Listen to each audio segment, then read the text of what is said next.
Syederalun, pesawat penumpang Pegasus Airlines mengalami kecelakaan saat mendarat di Bandara Sabiha Gökçen, Istanbul, Turki, Rabu 5 Februari.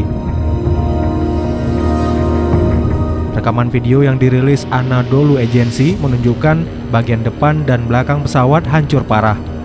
Kecelakaan itu mengakibatkan badan pesawat terpisah menjadi 3 bagian dan terbakar.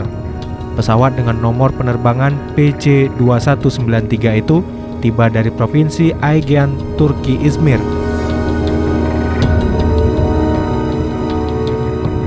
Menteri Kesehatan Fahrettin Koca mengatakan musibah itu mengakibatkan 3 orang meninggal dunia, diantaranya 177 penumpang dan 6 awak. Beberapa petugas pemadam kebakaran dan para medis dikirim ke lokasi itu untuk proses evakuasi.